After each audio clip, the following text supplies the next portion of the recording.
En 2013, lorsque je me rends à Détroit, je suis censé réaliser un projet communautaire et participatif sur une parcelle de Southwest Detroit. L'objectif est de travailler avec un atelier de l'école d'architecture de Détroit, avec l'université, sur ces notions de design participatif et de travail collaboratif.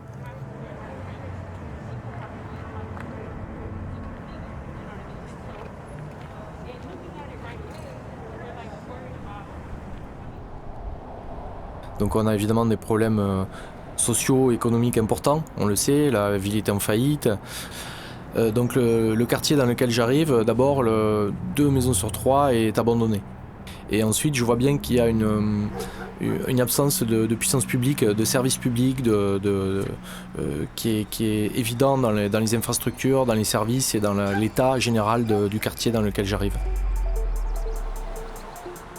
Et donc on a démarré ce projet à Détroit de transformation d'un lieu qui avait vocation à devenir un lieu communautaire, donc pour le quartier, pour les jeunes, pour les personnes âgées aussi, pour tout le monde. Et donc il a fallu, toujours dans cette notion de connaissance, d'inventaire, rencontrer l'ensemble des personnes du quartier, faire du porte-à-porte. Voilà, j'ai pas voulu imposer des choix sur le fond ou sur le plan fonctionnel, mais je voulais que les gens s'en emparent et puissent faire ce projet. La parcelle du projet était grillagée avec un cadenas et nous avons, dès le 2e jour, invité tous les habitants du quartier. On a symboliquement coupé le cadenas, on a ouvert la chaîne et on a dit voilà, cette parcelle, elle est à vous et maintenant vous pouvez en faire usage. Yeah! Swimming pool is now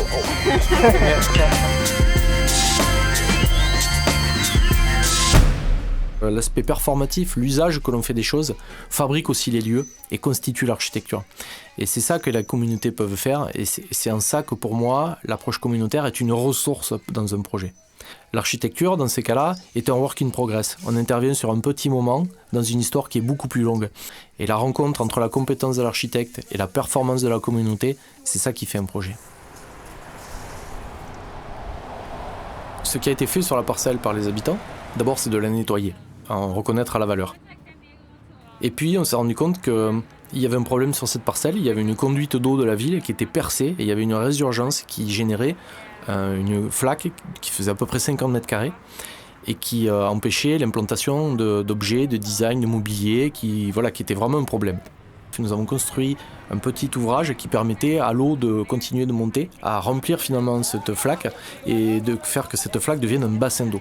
Et il y a eu un moment très intéressant dans ce projet, c'est que finalement cette flaque d'eau qui était là depuis quelques années, elle avait constitué un écosystème avec des plantes aquatiques, avec tout un environnement comme ça. Et la communauté indienne Ojibwe du quartier est venue nous expliquer l'usage qu'ils faisaient de ces plantes, sur le plan médicinal, sur le plan de l'alimentation. On a vécu un moment passionnant où on a tous appris les uns des autres des compétences de chacun.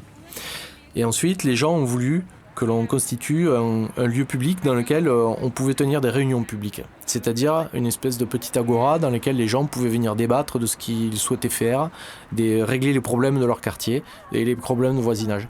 Donc on a fait un amphithéâtre en bois et puis à la fin de la semaine, nous avons mis des poissons dans l'eau avec les enfants du quartier. Donc ça a été un moment très joyeux, d'une très grande simplicité, et nous avons aussi planté un verger avec beaucoup d'arbres fruitiers qui sont toujours en place aujourd'hui.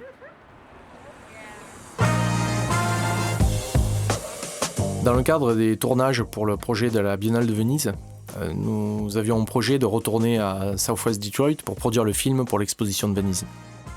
La crise sanitaire, le Covid, nous a empêchés de pouvoir faire ce déplacement.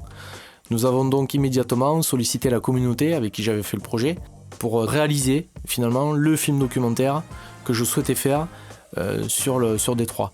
Et donc finalement on est allé, y compris dans la fabrication du film, jusqu'au bout du propos théorique de l'exposition, c'est-à-dire que la communauté a documenté elle-même sa propre histoire et a constitué un média que je présente à Venise, et c'est là où l'imprévu joue toujours un rôle très efficace dans les projets.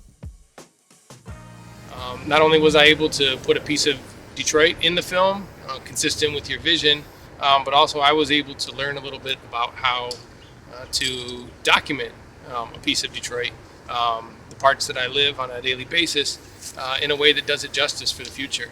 And so I'm very happy and excited for what that does for the film. but I'm also very happy and excited about what that does for us as a community, especially when the film itself is about how the people within a community know and understand how to design programs and places and processes for themselves, oftentimes better than the powers that be, people that make decisions on behalf of people rather than with them. A movement towards this type of belief in participatory processes, similar to what we were able to do here in the film, I think is good for communities, but also for people being able to talk about and design the things that are for them. So, thank you. I said no justice, no peace. I said no justice, no peace.